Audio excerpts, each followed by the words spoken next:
Hey guys, Pat Largo with the Comedians Uncorked podcast, and thanks again for tuning in.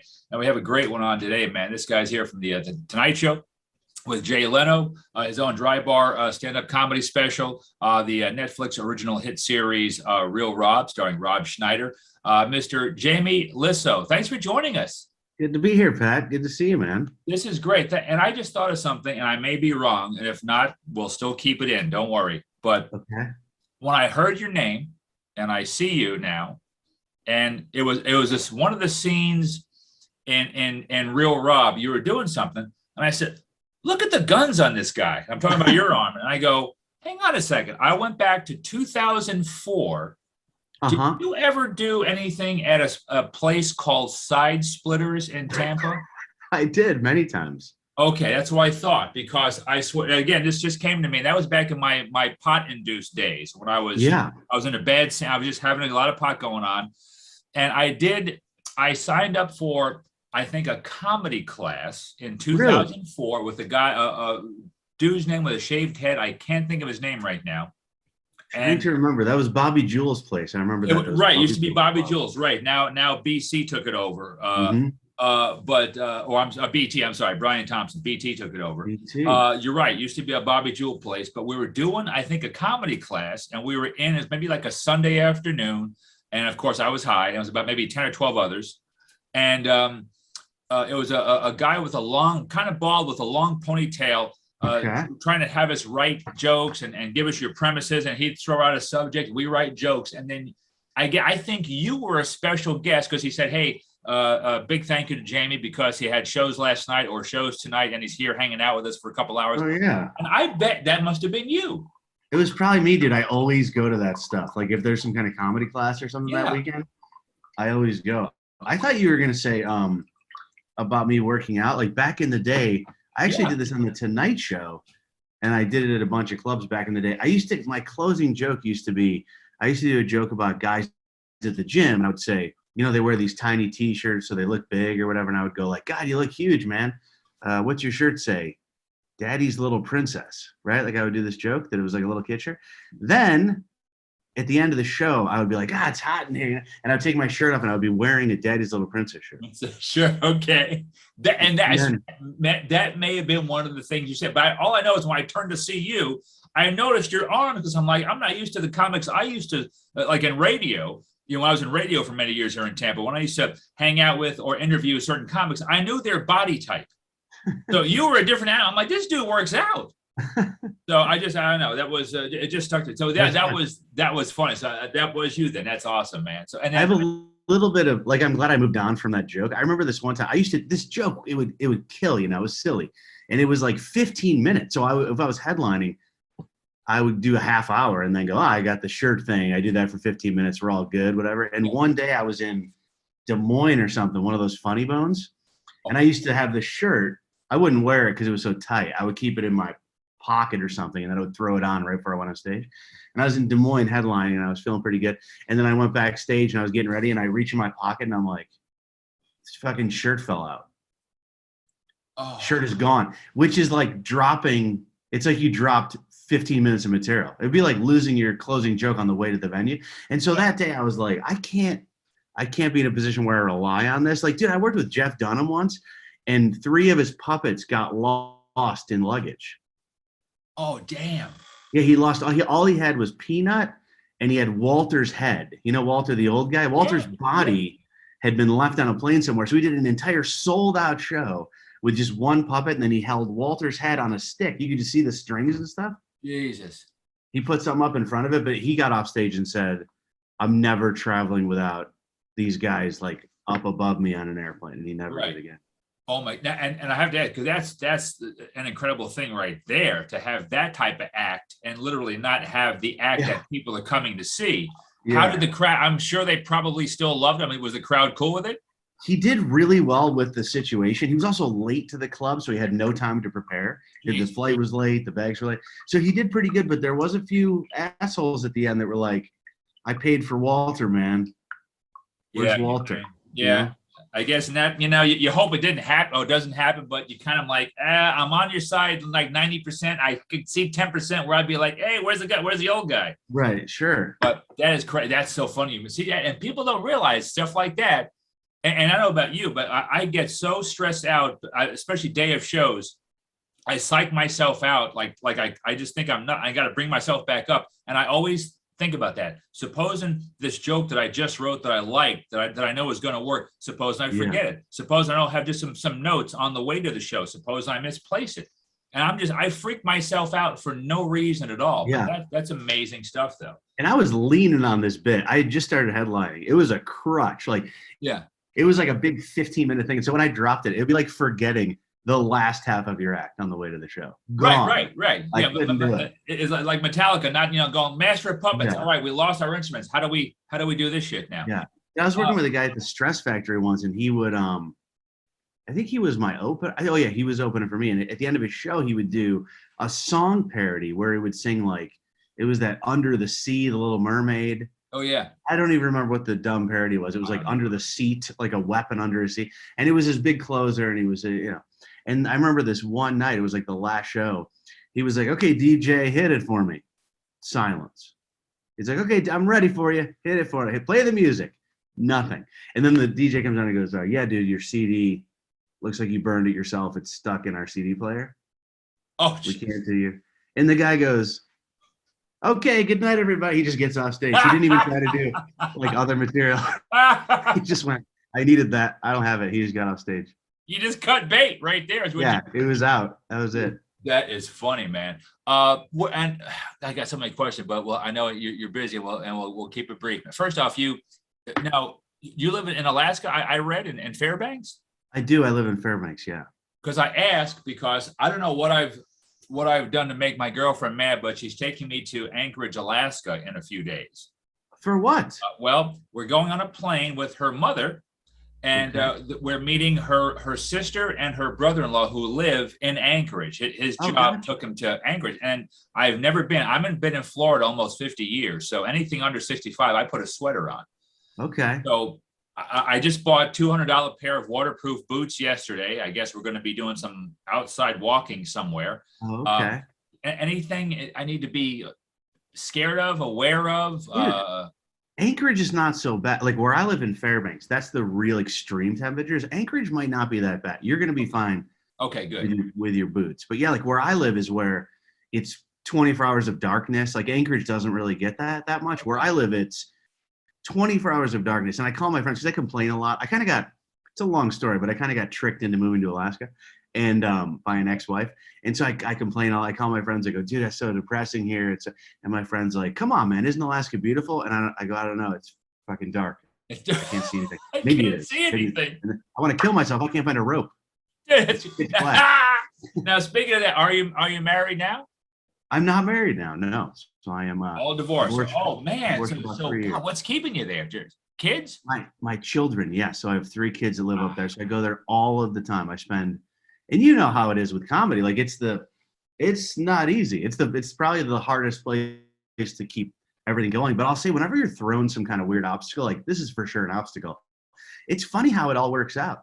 Like I don't know if I would have wrote on Man with a Plan on CBS or like wrote the Rob Schneider show because it makes you go, I can't just do every week doing stand-up anymore. So it opens up all this space for these other opportunities.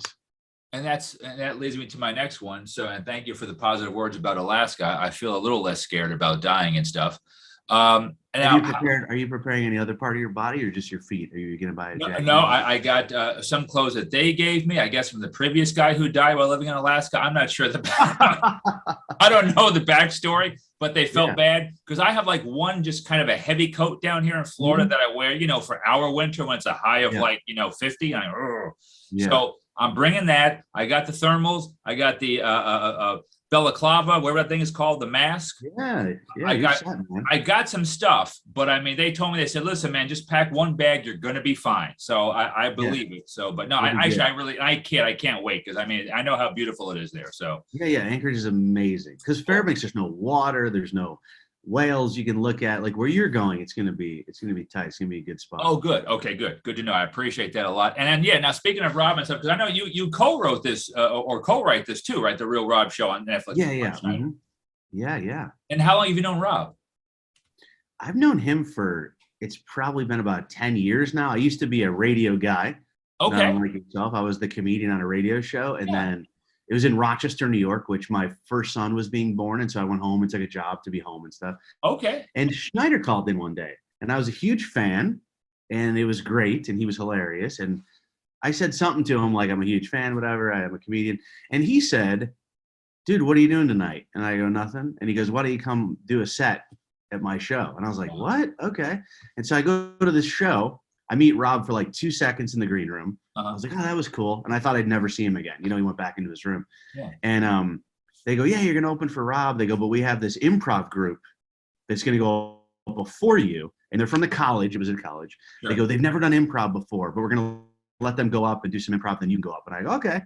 Dude, Pat, if there's comedy in heaven, you get to follow an improv group that has never gone up before. Yeah. They just had no jokes or anything. And so I went up and people were like, oh my God, pre-prepared material. And I heard a guy laughing off stage. And at the end of my set, I walked off and Schneider watched my whole set. And then that day he said, you got to start writing for me. And I think he did. Wow. He was doing like the George Lopez show. He was doing Conan. He had like the roast of Quentin Tarantino. And so I wrote almost his whole set for that. And that's what really got us working together was that one roast. So, okay, now like writing actually material for stand-up or just literally like his roast type stuff? It was at first just roast stuff. It was just a roast, and then we'd do an appearance on TV, we'd write stuff, and then it just kind of and that was just like a one-off. And then Howard Stern went on the radio the next day. He was there, and he said, oh, I love this joke. And like a couple of them were mine. And so Rob was like, oh, this guy's not bad, And so then, yeah, we just kept doing more and more, and then we wrote the TV show for Netflix, and we just keep on going. We just wrote a movie that's coming out in March. And I think is that the one now with Rob and I want to say David Spade? Yeah, it's Rob Spade, Jackie Sandler, Adam Sandler's wife. John Cleese is in there. That's right, John Cleese. Yeah. And what's that one called? It's called Daddy-Daughter Trip. Wow. Okay. And with you. And then when is it scheduled to come out? Probably like March. It's like a spring break kind of movie, so we're hoping to get it out. Oh, and maybe we can do something again right before that, and we'll plug that, or we'll do something on Facebook and social media, and we'll plug that. I'll have it on the podcast anyway. For sure. Dude, that's awesome. And I was going to ask you, so this is how you met Rob, and it's amazing. So he liked something right off the bat with you. You guys clicked. Yeah. And then what got you? I know you said you got into the radio station to stay local with your newborn child. So what got you into the comedy game though back in the day? Back in the day, dude, just honestly, when I was a little kid, I wanted to be a comedian. And I didn't know if it was a real job. I mean, like little, probably like 7th grade. I was writing jokes and stuff. But I didn't even know it was a real job. So I'd go to like comedy shows and watch them, sneak in, watch the guys. Then I did like a couple open mics and it went okay. And then I started to like meet the guys in the local scene in upstate New York. And then I was going to law school. I got into the University of Buffalo. I went to law school. I paid my money and everything, got an apartment. And then that week when I was waiting to go, I got my first paid gig, $50 in a hotel room. And I was like, this is absolutely amazing. Like, it's unbelievable. And so I decided to take a year off from law school just because it was so much fun. And dude, I moved to law school. I went home and my dad was like sitting on the couch and I go, I got a crazy idea. Like, I'm thinking about taking a year off of law school and like trying stand-up comedy. And my dad was like, yeah, let's do that. Let's go get your stuff from law school. And I was like, okay. He was like beyond supportive, like 100%. Wow, that's awesome. Okay, that surprised me. I thought it was going to be the opposite. Yeah, didn't even say like, are you sure? He went like, let's do this, man. Let's give it a try. That's fantastic. And look just where it's got you now. But see, that's what I'm saying. There was something about you where I know you're intelligent. The stuff you write is intelligent. The show, I'm on season 2 now, episode 6 of Real Rob. So I'm catching up. I'm getting nice. Going here. Episode 7 of season 2 is my favorite one. That's the one coming up? Yeah. Okay. Now, and I'm not calling anybody out, but I did notice something on season 1, episode 5, the Gaying in Shape episode. I loved it. I forget is it Udo? What's the guy's name that he lived? Udo. Yeah. Udo, the guy with the work. Okay, great. And if people don't know, Jamie plays Jamie, Rob's kind of, dare I say, aloof friend assistant. Yes, exactly. In the show. But I did notice when you were making a juicer for or a juice thing or something while Rob and his wife were talking. I noticed a wedding band on your ring finger, and then the next thing, I noticed it on your middle finger. That's all I want to say. That's pretty good, dude. We had a tough. What is that? I always forget the name of the person. It's like a crew member, and their job is to make sure that there's consistency. Oh, continuity. Continuity. I could never remember that word. And we had this girl, and she was amazing. Like such a cool person, and she's since passed away, which is so terrible. And she wasn't around Alec Baldwin, was she? She was not around Alec Baldwin.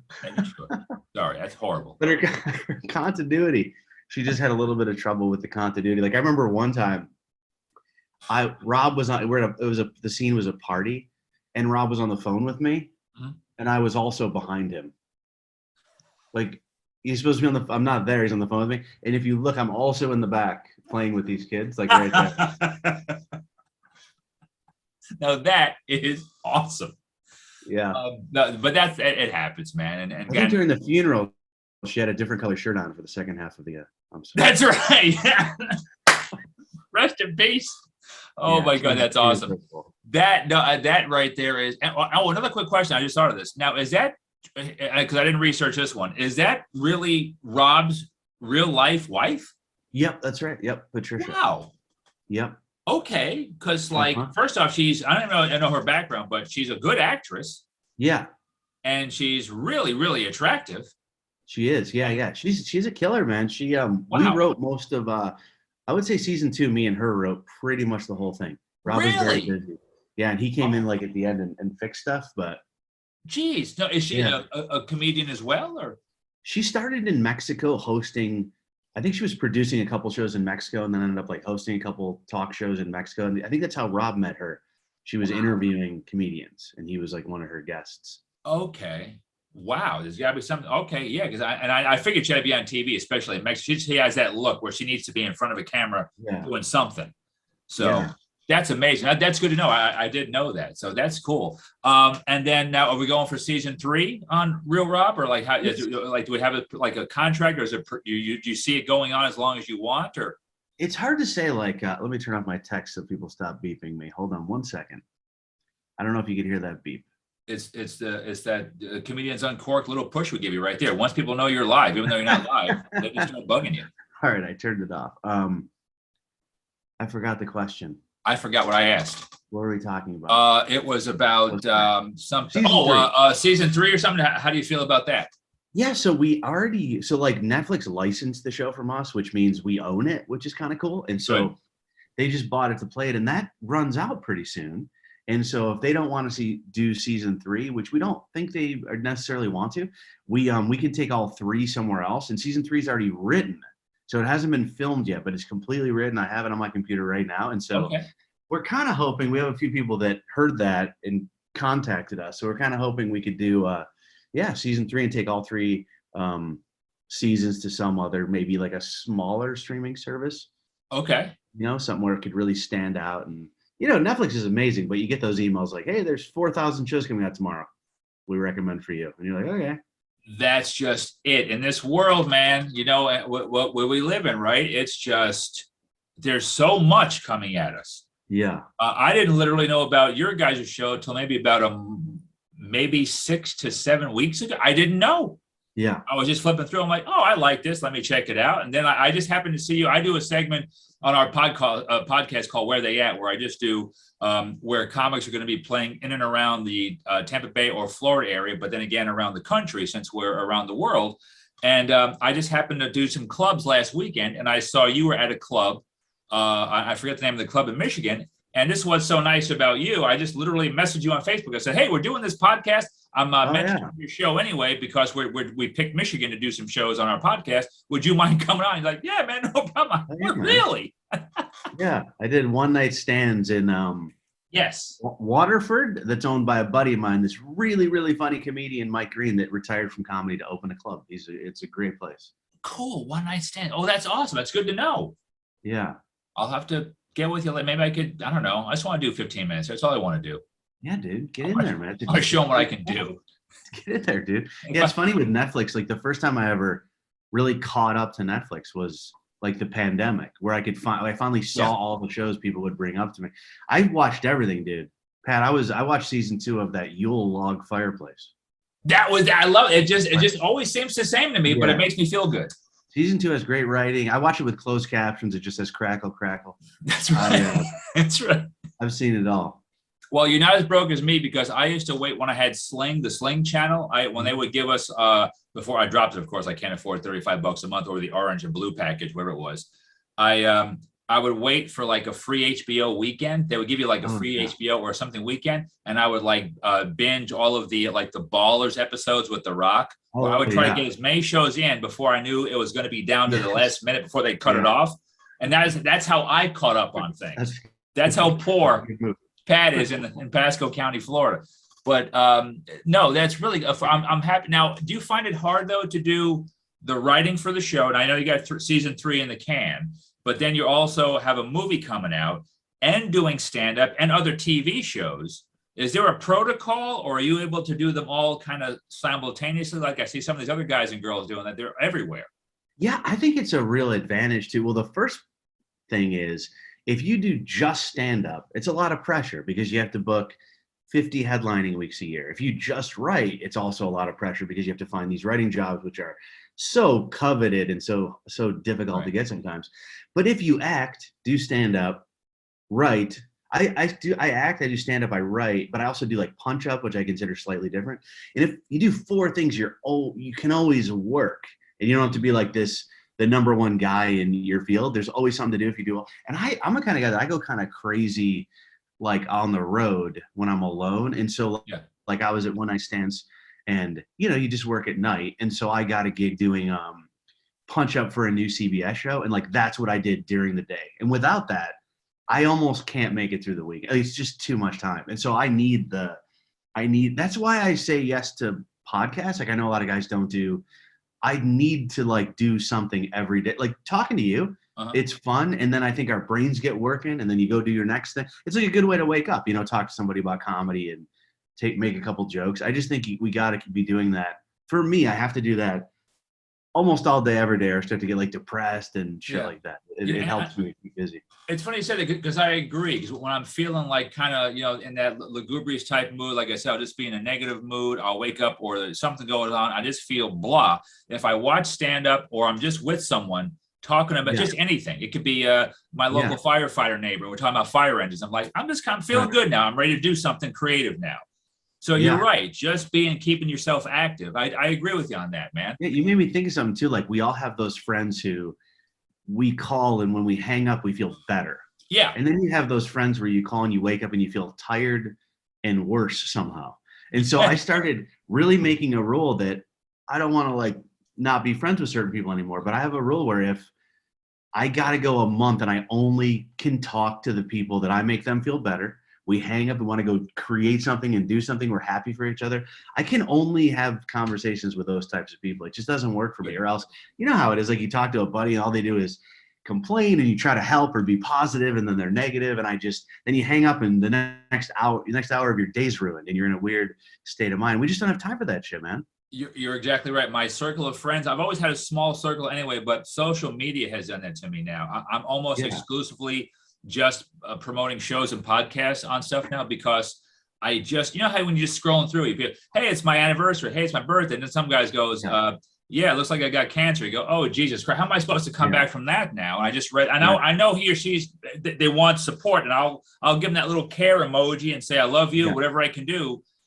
But sometimes that, or just like you said, the complainers or the constant political LeMays and this and that, I have to divorce myself from all that stuff.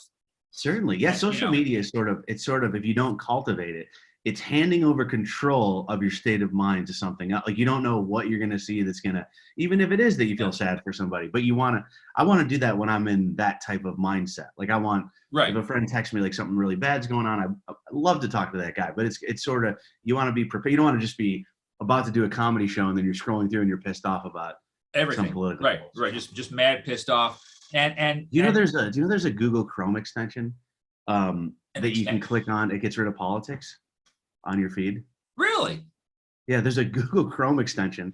and you just download it. It's called like No Politics, and I do it all the time. And you click it on, and on Facebook it gets rid of any political post and only posts like somebody playing with their dog or something. Oh wow! So the old school, what it used to be back in the day, like just people showing pictures of their lunch and stuff like that. I do it like during the week. I just keep it on. I'm like, I don't need to watch people fight about vaccines or whatever. Right. Yeah. That's what I want. I want the answer. Give me I shouldn't say anti-vaccine. That's a whole different argument. But give me the vaccine people. Right. Get those off my feed. Yeah. Political. I didn't know that. That's so cool. See, it's funny how just tech, everyone wants it, but then people don't want it. It's just a circle. We want it, but then we create more tech to make that tech go away. Yeah. It's a weird circle, man. Real quick, there's been some crazy stories in the news here with people, not just the typical hecklers like on live comedy, but people going on stage. It's happened in our Comedy Zone in Jacksonville, Florida, just a few weeks ago. Some lady went on stage, white lady, older woman, married, and just decided to literally walk on the stage and tell the comic he was just talking too much about sexual stuff and anti-marriage type stuff. And she was a woman. She wanted to make it clear she was a woman. And he's like, hey, I heard you, lady. Get off the stage now. But we're having more of this type stuff, things being thrown. Have you experienced this, or how do you feel about just the role that the audience is or is not playing now when it comes to live events? Yeah, I've had very little of that because I've been working with, I think I've only headlined 8 times this year, and I've just been touring with Schneider. Okay. And so his tour is buttoned up. Like his tour is, there's security. Good. If you videotape, everyone's properly warned. There's no hecklers because they get one warning and then they're kicked out. So that stuff has been really great. And it's funny, the last night in where the hell was I? In Waterford in Michigan. We did have a guy that the first 2 comedians came off stage and said, man, this guy won't shut up. Like he's talking the entire time. It's driving me crazy. And so I told security, I go, hey, keep an eye on him, but give me a second. Give me a second with him. Give me 10 minutes. And so I went out and it was great, dude. It was like, I haven't destroyed a heckler in a very long time, but I have a thing where I know the guys in most situations that I've been in, the guy's not a jerk. He's just a little too drunk. And so I do pride myself on, I went hard at this guy. It went very well. People were really laughing. Good. And the moment I saw he was getting upset that people were laughing at him, I brought him back in. I go, hey, man, you made the show unique. Everyone, you're not going to see this on TV. Right. We're all good. End of the show, the guy bought one of my T-shirts, and we're friends. Like, I feel like almost every heckler I've somehow maintained friends with. So I've had no stories of anybody. I'm also not out there pushing these extreme polarizing beliefs. I'm talking about magicians and my children. Right. That Jeff Dunham character, those guys. Yeah. Just kidding, Jeff. Oh God, I'll never have him on the podcast. Maybe I'll have the head of Walter. Yeah, you should have Walter on. I wouldn't have Jeff. Well, you see, you just gave up a great secret on how to do things. It's you destroy them because that's the job, because they're not shutting up, because they're ruining the show, right? Yeah. But then you give him the external reinforcement that he may or may not know he needs, and you kind of give him a little pet, a little hug, and you make him then, like you said, a part of the show. Say, hey man, that's a great work. You made the show unique. That brings him in, and then people are now they're for you as they were, but they're kind of for him. Like, okay, we all forgive you now. Be quiet and let the comic do his job. Yeah, because I think before I had kids, I used to be more of a dick. Like I want to do my show. Like shut up. Like I want to get for some reason when I had kids, I don't know if it's having to get a babysitter for the first time and a night out is so difficult to arrange and you're spending this money that I immediately go to like, what's going on at that guy's table? He decided to spend tonight here. I don't know what he did. I don't know if he has a babysitter. I don't know. So I kind of want everyone to have a good time. And I used to only care if I had a good time. Right. And then but for the last like 13 years, I've been a lot more cognizant of like what everybody's going through to get out, especially with COVID, and they haven't been out. And this guy probably hasn't, who knows how long it's been since hopefully he'll never go to one again, but it's probably been 18 months since he went to his last. At least not one of your shows again. Yeah. That's fun. You're right. And that's fun. That's good. That's another good way to look at it. You're right. Because and I've learned that too as I'm getting older now. I'm 51. I'm like, it's about, we have a job to do on stage, but it's also about, okay, how much money they pay to get in? Yeah. They're sitting down, they're having their food, they're having their dinner, their drinks. Are they having a good day? Did they just have a fight before they get there? Like you said, did they have a fight with the babysitter? Now, I know you can't think about all this, but I'm thinking, okay, our job is just to make them laugh. They just sit there. So you're right. If there is a little outburst or something like that, you could play around with it. And you're right. So many people are under so much stress nowadays. Yeah. We live in Florida. We got a lot of guns in Florida. Mm-hmm. We've got stand your ground. We got stuff like that. We got some wacky laws. And that's why I never do. I always tell people I'm not that smart to do political or religious humor anyway. Even if I was, I probably still wouldn't do it. But I mean, down here, though, like you said, the stage is like our home. It's our office, as my co-host Tony God says. That's my home. I didn't invite you up here, you know. So, by the way, Tony says hi because he said he worked with you years ago. It must have been at the Tampa Improv.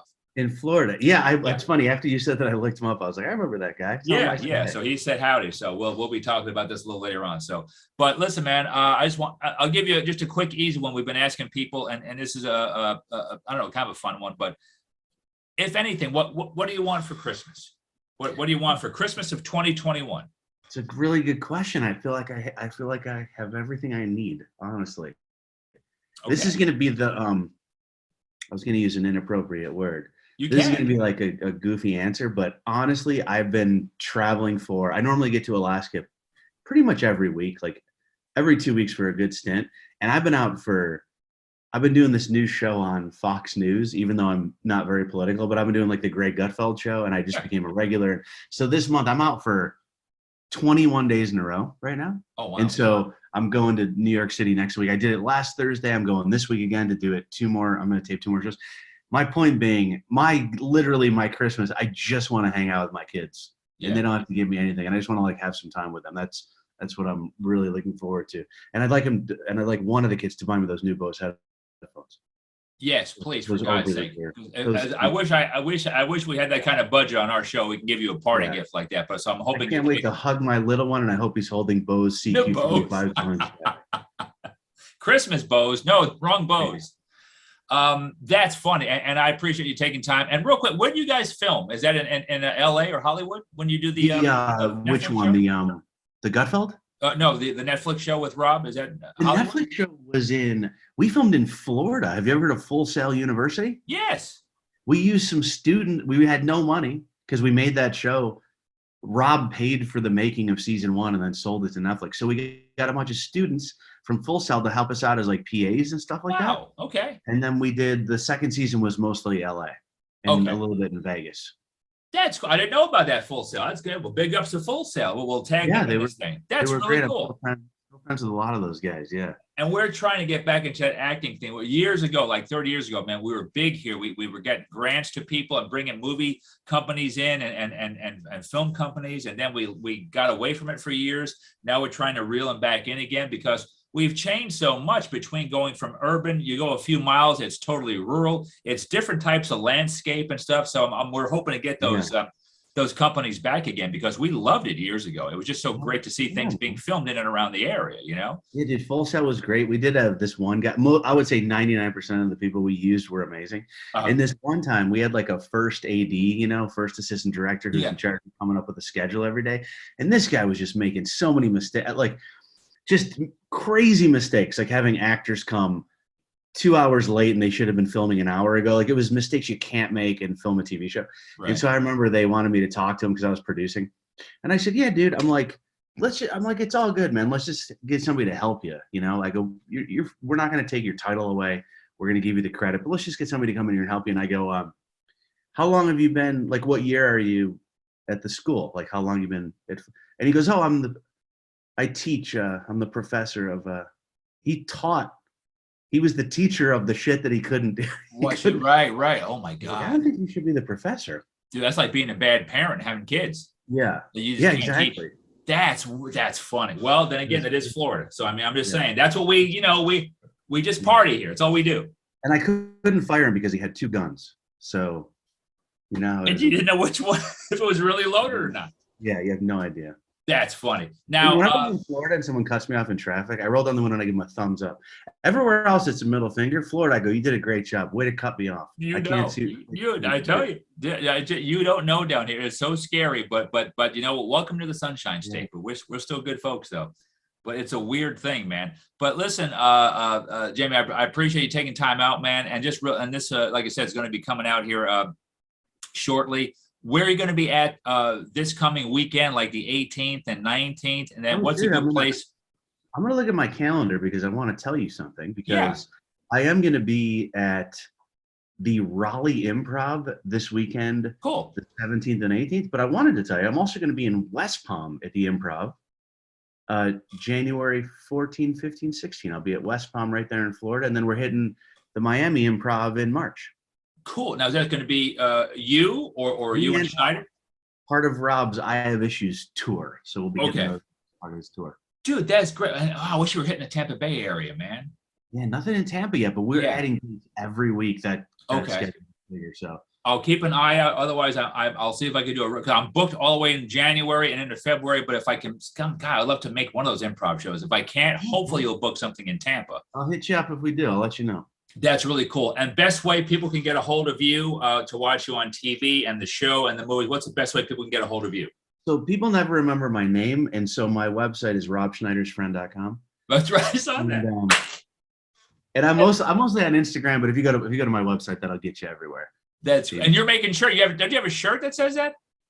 I do. Oh, I thought I was wearing one. I have a shirt that says I don't drink anymore because when I drank, I would do like irresponsible things. And so I sell a shirt that says it's for people that drink a lot but don't want to be held responsible for what they do when they drink. And it's like a warning label on a bottle of pills, but instead of for a bottle of pills, it's for you. And it says, warning, do not mix with alcohol. With alcohol. That's right. That's the one I saw. That's and that's available on your website. Give out the site one more time. Yeah, it's robschneidersfriend.com. robschneidersfriend.com. Pick up a shirt, especially a few days before Christmas. It makes a great Christmas gift. Yeah, man. Yeah, so that's really cool. It's a great gift for like a pregnant woman. Yeah. And any one of my girlfriend's family, it's going to be great. Well, thank you, brother. Good talking to you, Pat. Jamie Lissow, seriously, thank you so much. Continued success with everything you're doing. Season 3 of Real Rob on Netflix, or wherever it may go, and your movies and your writing and your stand-up. I look forward to seeing you soon. Thank you so much for Comedians Uncorked. And I will hang on one second. I'll do this right here. And guys, thank you so much for listening. And like I always say, laugh, you deserve it. And thanks for checking out the Comedians Uncorked podcast. Comedians Uncorked.